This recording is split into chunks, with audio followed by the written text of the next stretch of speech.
Now I'd like to introduce our two speakers who are co-authors of the book, The Coal War in the Mahoning Valley, The Origins of Greater Youngstown's Italians. And they will draw that connection between the local Italian community and this monumental labor strife that we had in the 19th century. But we have Ben Lariccia and Joe Tucciarone, who are the authors of the book. Ben is a native of Youngstown, a public historian and writer with Italian-American history. He has a bachelor's degree from the University of Dayton and a master's degree in bilingual bicultural education from LaSalle University. He taught in the Philadelphia School District for 30 years, and he is a contributing writer for La Gazzetta Italiana newspaper, and he also his work also published in print and online by the Italian-American group Amici de Capricoda, and he's a member of the America-Italy Society of Philadelphia and the Italian-American Studies Association.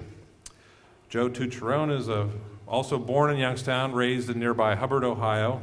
He earned a Bachelor of Science degree from Youngstown State University and a master's degree from the University of Toledo. In 2000, he was awarded an honorary doctorate of science from Youngstown State University. His astronomical animations have appeared in dozens of Discovery and National Geographic Channel documentaries, and his illustrations enhance the covers of several books, including Where the Sun Dies and Night Comes to Cretaceous. La Gazzetta Italiana recently published Joe's article, The First Italians in Trumbull County, Ohio. And so it's my great pleasure to give you Ben Lariccia and Joe Tucciarone.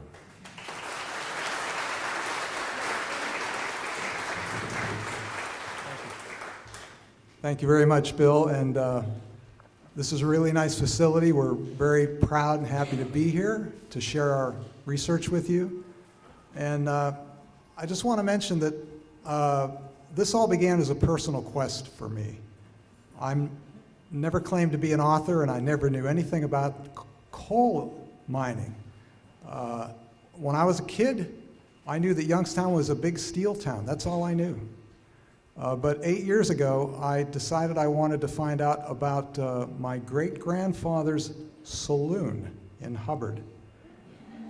He was an Italian immigrant. He built a saloon. Nobody in the family knew anything about it. I wanted to discover something about it. So I started going through property deeds, and eventually I discovered that there was a group of Italians living in the 1880 census. They were listed in Kolberg, Ohio. If you don't know, Kolberg is about 2 miles northwest of Hubbard. And I think Ben tried to find it about a year ago, and he called me and said, I can't find it. I said, you're not going to. It's just a bunch of scattered farms. There's nothing there now. There's nothing there now. But 150 years ago, things were very different. But anyway, I found this group of Italians, among whom was my great-great-grandfather living in Kolberg, and I said, what were these Italians doing in Kolberg? I said, how? They got off the boat in New York City, and what did they do? Get on a train and just decide to get off here? 400 miles away? That couldn't be right. So I wrote to a New York historian. At the time, I knew nothing about research. I wrote to a New York historian I found on the web, and I said, can you help me figure this out? He said, why don't you go to the newspaper archives? That's what I did. And believe it or not, there was a lot that we found there. So with that, I just want to read one thing to you here before I turn it over to Ben.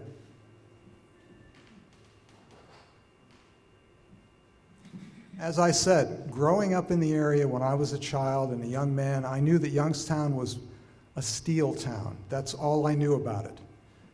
This is from, the Youngstown Vindicator. And by the way, a lot of what we have in our book and our research came from old Youngstown Vindicator, Mahoning Vindicator articles. This is from the Youngstown Vindicator from April of 1893. Youngstown's first claim to being an advantageous center for manufacture was based upon the vast fields of peculiarly valuable coal underlying the surrounding territory. Thus it was that coal operators were the first to build the foundation of Youngstown's prosperity. That, to me, is a very important statement. And as I said, coal, I knew nothing about it, but the rest is history. So, thank you. Thank you. We're going to take a trip. Whoosh!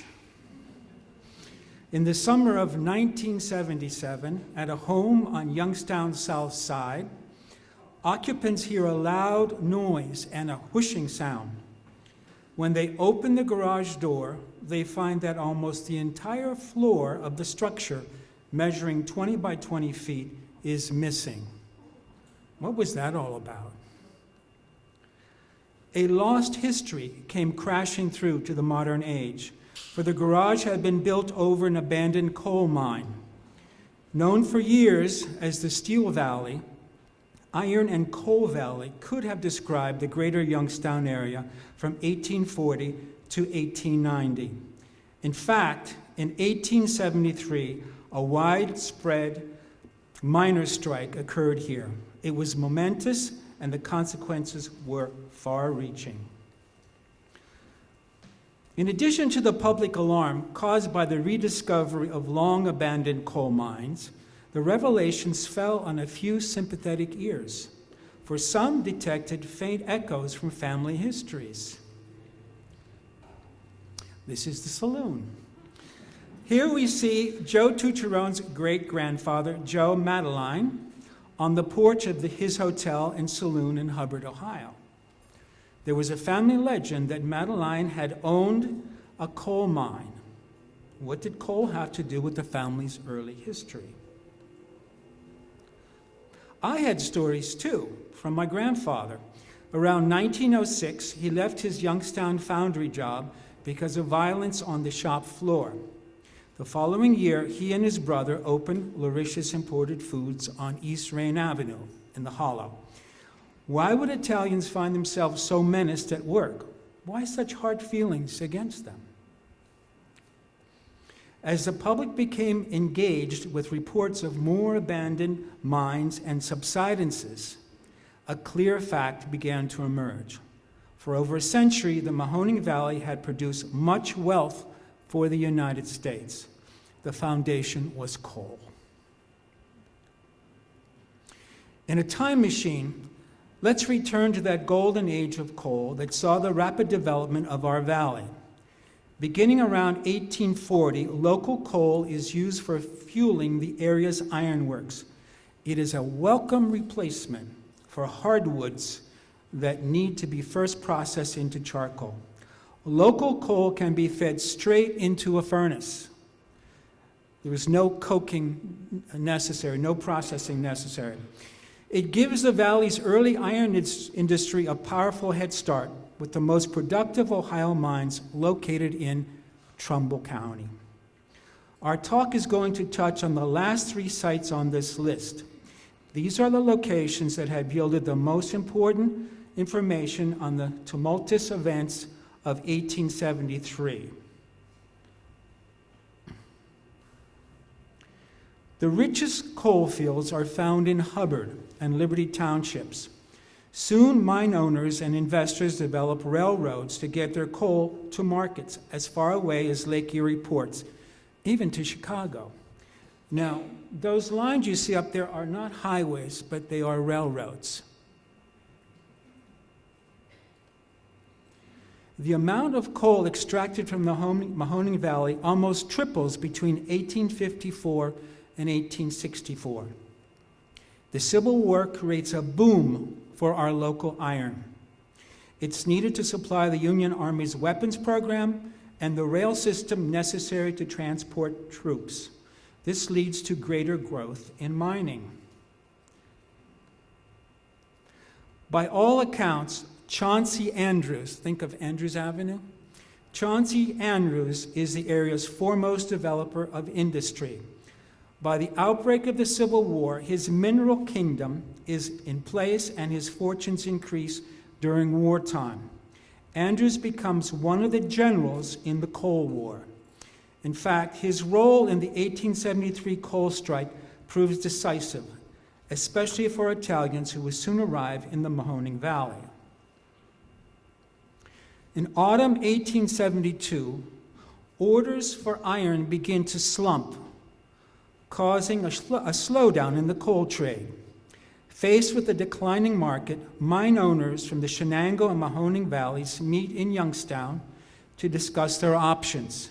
On December 20th, 1873, they agree to cut the price they pay their miners by 20 cents per ton, effective New Year's Day. Anticipating a strike, Andrews makes plans to ensure that his mines will remain open. On January 1st, the miners walk out. The news is immediately picked up by local and national press. Like a good general, Andrews assembles his troops before the first shot is fired. He and other coal operators understand that the striking miners, many of them first and second generation Welsh, have wide community support. If coal operators are going to keep the mines open, they must look for replacements elsewhere, at least initially. This is one of several classified ads that Andrews runs in a Richmond, Virginia newspaper. It advertises for black miners to work his New Lisbon mines. So New Lisbon is today Lisbon.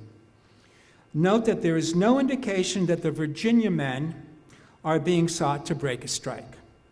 This they discover upon arrival in Columbiana County.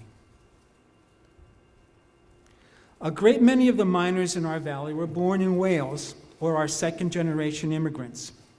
The Welsh bring enthusiasm for union building to Ohio, along with experience in conducting strikes.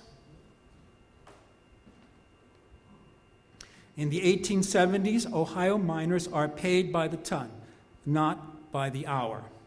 They own their tools, set work hours, and control many aspects of their underground work.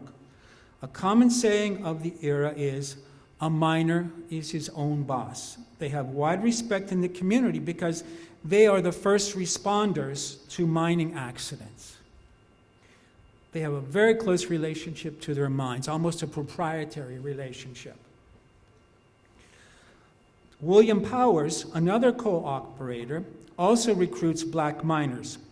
On February 6th, a train pulls into Youngstown carrying more than 100 African Americans from Virginia, headed by their old slave driver. They are given guns for self-protection and sent to Powers' New Lisbon mines. This is an area of the country with almost no African American residents. This racist cartoon appears in a Lisbon newspaper just 4 days after the arrival of the strikebreakers. Anti-black articles soon follow in the Columbiana County press. Initially, the Virginia strikebreakers keep the Columbia mines open, but then, by the end of January 1873, the goal to use African Americans from Virginia isn't working out as planned. They go on strike. Where will the coal operators find another source to keep their mines open?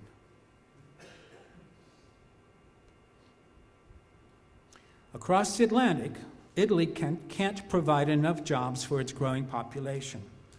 In the last months of 1872, the Italian countryside receives a flood of advertising from several shipping companies engaged in loan fraud. These companies promise jobs at high wages in the United States.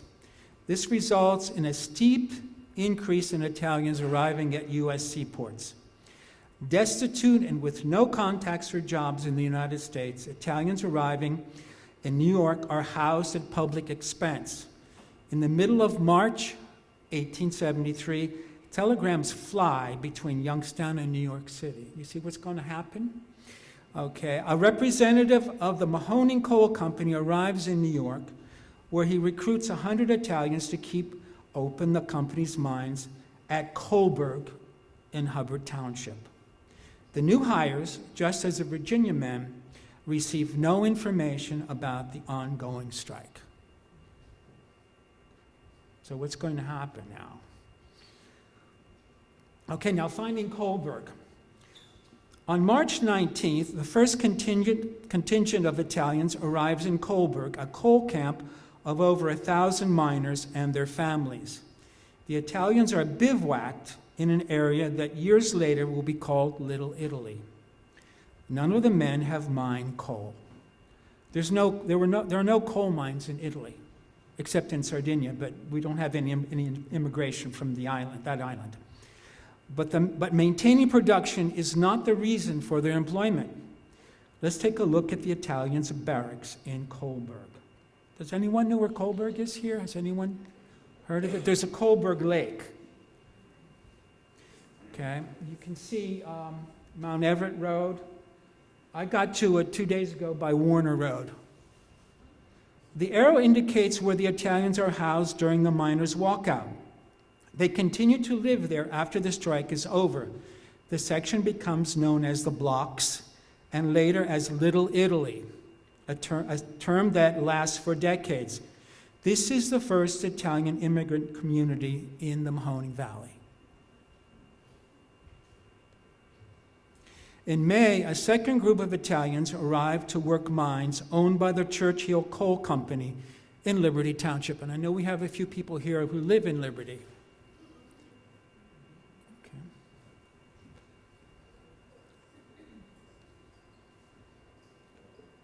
At the behest of coal operators, sheriffs begin evicting strikers and their families. One eviction takes place during the blizzard of March 12, 1873. In April, coal miners set fire to mining properties in Kolberg and in Churchill. Tensions grow between strikers and the Italians. At one point, 150 police arrive at Churchill to keep the peace. And Churchill, think of the Churchill as Belmont Extension and Churchill Hubbard Road, how sleepy that intersection is today. As the strike begins to fail, shots are fired into the homes of strikers who cross picket lines. Italians are beaten and harassed. The state and national press continue to follow these events. This is one of about 100 newspaper clippings on the 1873 Coal War. By late spring, the strike has crumbled. Now, this is a report. This is a death report. I'm going to go through this here.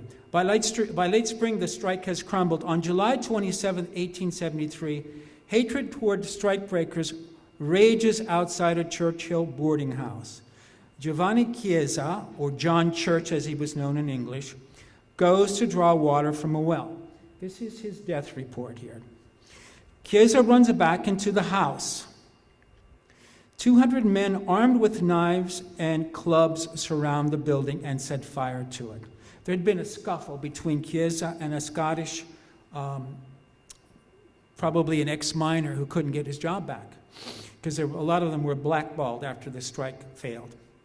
Okay, the occupants are all strike-breaking Italians, or were strike-breaking Italians, except for a German. The occupants attempt to flee the burning building and are viciously attacked. The rioters tell the German to leave the scene. He urges that someone call the constables, the police, because the violence is clearly out of hand. The crowd roars back, "We will be the constables." Chiesa receives the worst of it. One miner uses his rifle butt to beat him, while others assault their victim with bricks. His attackers leave Chiesa to die. The other Italians escape and take refuge at Cedars Cemetery. That's at Churchill Hubbard Road and Logan Avenue. There are broken bones and other serious injuries among the group. Later, one Italian loses a leg due to his injuries. By August of 1873, the strikers are totally defeated. In October, miners from across the U.S. assemble in Youngstown to create a national miners organization. This is the second time in a matter of 2 or 3 years that miners have convened in Youngstown to found a national miners union. That's how central Youngstown was to the mining. After the strike, Italians continued to live in Kolberg. They work as general labor in the mines and also find employment on the railroads. We know that many of these coal companies owned railroads. Several of the Virginia men remain in the Mahoning Valley and help found Third Baptist Church in Youngstown. Stacy Adger is a descendant of the Reverend Pleasant Tucker, the first pastor. And we know from the history of this church that several of the coal miners were part of the founding members of the church. And Stacy is right back there. Put up your hand, Stacy. Okay. And Stacy has given us information. She's been the contact, the source of much information on Third Baptist. But there are consequences to the practice of using Italians to break strikes. This is an anti-Blaine. Blaine was running for president on the Republican ticket. Let's take a look at this 1884 illustration from PUC Magazine, which was a political humor magazine. It depicts the sorry state of Anglo-American miners. These are all the Welsh who are being replaced by immigrant miners. And the cartoon is criticizing Blaine for seeming to be friends of the miners, yet letting immigrants into the country. Okay, in the background, an army makes its appearance right here. Okay, let's focus on these soldiers. Who could they be? The depiction here is rather incendiary. Dressed as dusky supporters of Garibaldi, Italians clearly appear as a quote-unquote reserve army of strikebreakers ready to replace native white miners. The use of Italian blackleggers, that was a term that nowadays there's a term scab, okay? But that was the term then. Increases the anti-immigrant feeling in the country. And one of the factors that leads to a partial ban on Italian immigration it was embodied in the Johnson-Reed Act of 1824. The importation of Italian immigrants as strikebreakers proved so successful in the Mahoning Valley that it becomes a well-used tactic in labor disputes. In September 1874, coal operators hired 200 Italians to break a miners' strike in Allegheny, Pennsylvania. 3 Italians are shot dead. In the years that follow, Italian immigrants from Castle Garden are sent across the country where there is a need for cheap temporary labor. In the spring of 1890, Youngstown is again put on edge when the Evening Youngstown Vindicator reports that, quote, 2 carloads of Italians arrived overnight to build tracks for the New York, Pennsylvania, and Ohio Railroad Company. Despite the very weak position in which early immigrant laborers find themselves, it doesn't take long for some of them to organize. The spring of 1886 sees 50 former strikebreakers in Edinburgh, Pennsylvania, all Italian quarrymen. They lead a walkout to win pay on par with that of American workers. The strike campaign visits work sites in heavily Italian Hillsville, Pennsylvania. That's very close to where Lowville is. Okay, I'm going to let you take a look at this. I'm going to give you a few seconds to read it because it's quite interesting.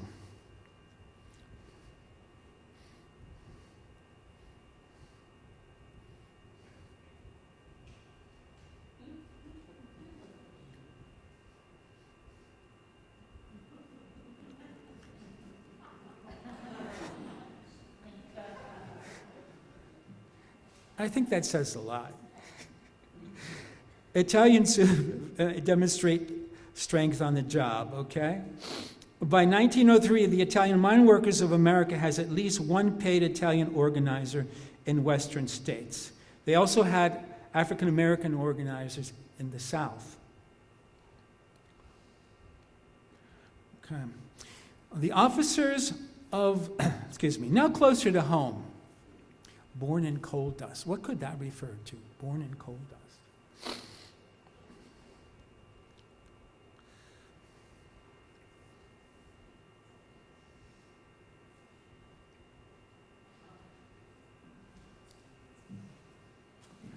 Inspired by the successful Youngstown Pioneers reunion of 1875, the Mahoning Valley Historical Society takes place weeks later in the office of coal operator William Powers. The organization was literally born in coal dust, and here we are today talking about coal. Coal War in the Mahoning Valley is the first detailed study of the 1873 coal miners' strike. Our goal is to rescue this lost history of the greater Youngstown area. Thank you very much. What happened to all the Welsh miners when the Italians came in? Okay, this is very interesting. There were in Trumbull County upwards of 3,000 or 4,000 coal miners. Many were Welsh. Most were Welsh. They only brought 200 Italians in 1873. So first of all, the Italians were never meant to replace all those miners who walked off the job.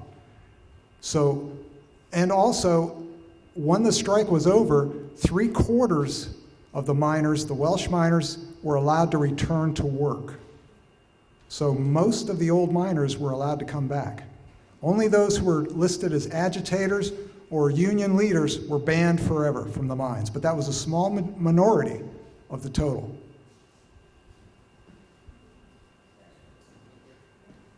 And the Welsh moved out of mining. Mining was a very dangerous occupation. There was something like 300 mining deaths a year for decades in Ohio. So they moved on. They went into the iron and steel industry.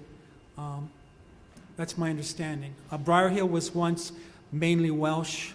The documents say that, well, there were so many Welsh miners that the union meetings were conducted in the Welsh language in this area. I noticed on one of the slides, so by the 1880s, coal was played out, making the way for steel then, right?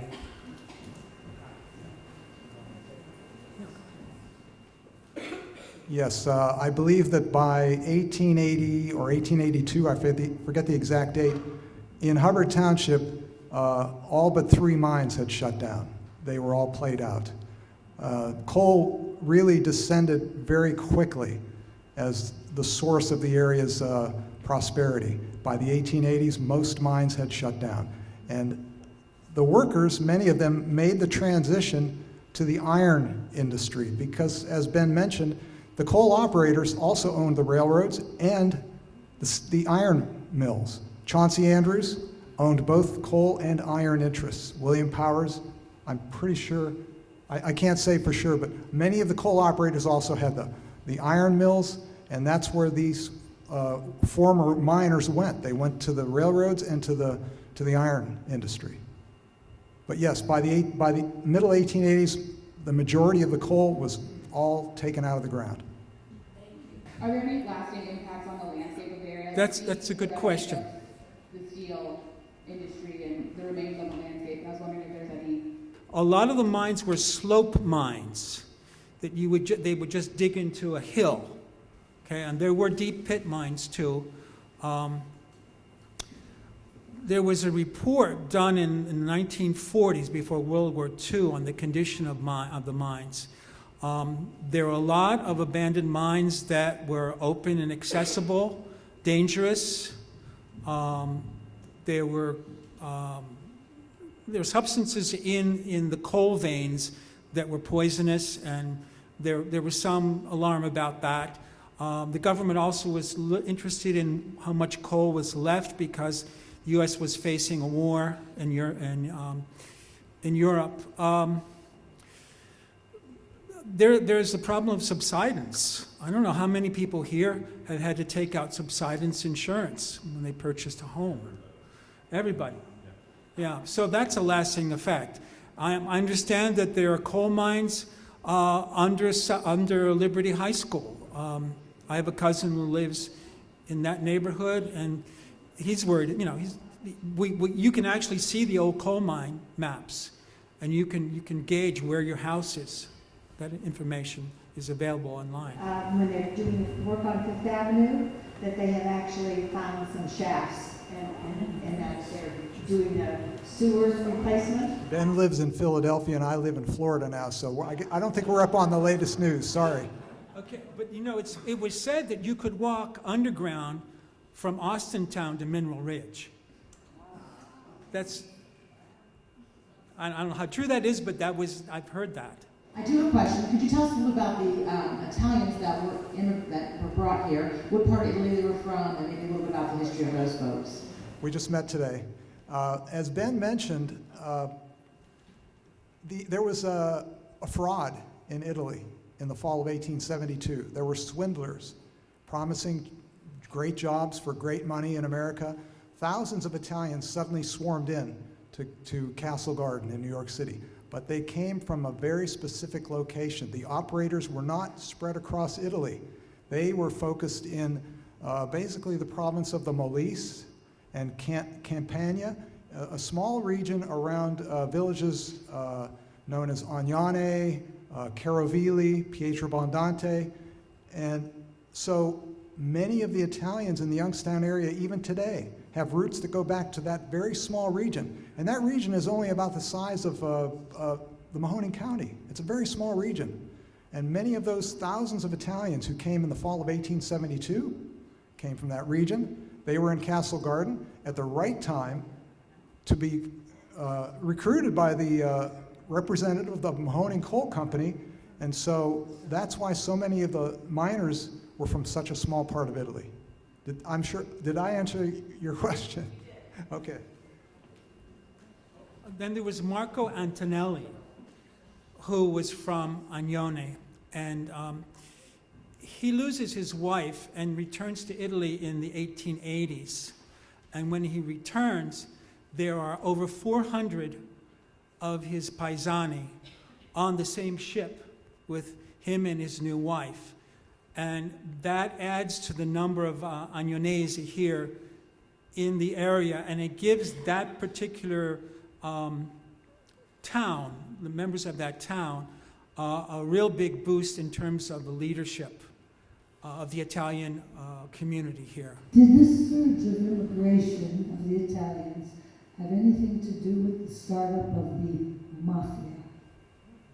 Ben and I have talked about this, and we don't think so, but we also do think that the swindlers, the fraud, the men in Italy who fraudulently recruited these people, we think that that was such a popular way to make quick money over there that the idea caught on because it continued for decades. And it may well be well, if you've ever heard of an Italian boss, they call them Padrones.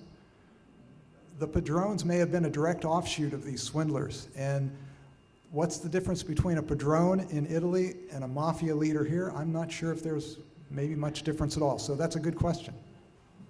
Were the Briar Hill coal deposits depleted at about the same time as the others? We never really researched that very deeply, but probably the answer is yes. I think throughout the area, the coal deposits were all worked out at about the same time. Once one mine shut down, they began to concentrate more on the mines that were still open, and that depleted those mines even more quickly. And by the way, the Briar Hill mines were very important early on. You probably know, I didn't know this at all. David Todd, Civil War governor from Youngstown, he operated Briar Hill mines. He operated them as far back as the 1840s. He was shipping Briar Hill coal to Chicago by the early 1850s. Briar Hill coal had a national reputation at that time. I live in Liberty, and sometimes I get mail in Churchill, Ohio. Because Churchill's divided, and we don't have our own post office. Some people get things to Hubbard, mine's Hubbard, or Girard, or Youngstown. So sometimes they say, oh, you're from Churchill, Ohio, and I say no. So is that what this is? Because, you know, you talk about Churchill, and I don't know where that cemetery is that you were talking about. I know the cemetery at Belmont and Churchill. As you're going north, if you turn right onto Churchill Hubbard Road, Right. and you take that all the way down the hill to Logan, Yeah. there's a cemetery on the right. Very old cemetery. It's called Cedars Cemetery. Yeah, Cedars Cemetery. I also believe that the intersection of Logan and 304 Churchill Hubbard Road was called Cedars Corners at one point. We're going to make a presentation to the Mahoning Valley Historical Society, and it's a result of our research and Joe's skills as an illustrator, and we'd like to present these to Bill Lawson at the moment.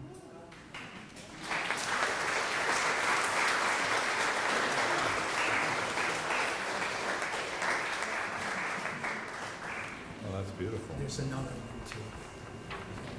It's got pieces of tape at the corners. Okay.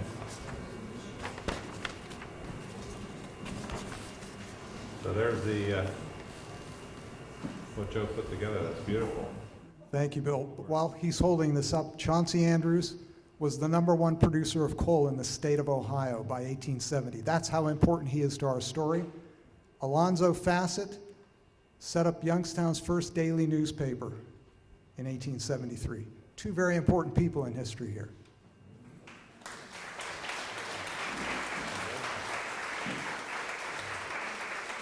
Well, Ben and Joe, that was a very pleasant surprise presenting that for us to keep explaining the players that were involved with the mining industry and all that happened, all the upheaval that went along with it. So thank you very much for your presentation, for producing this book. I know on behalf of the Historical Society, we are very pleased to see so many local history authors and researchers pulling together the many, many facets of our region's history. And we will never run out of subjects or historical figures to research and better understand and celebrate. We know that that's our mission, it's perpetual, and we're so very happy to have such great partners in that like Ben and Joe, so thank you.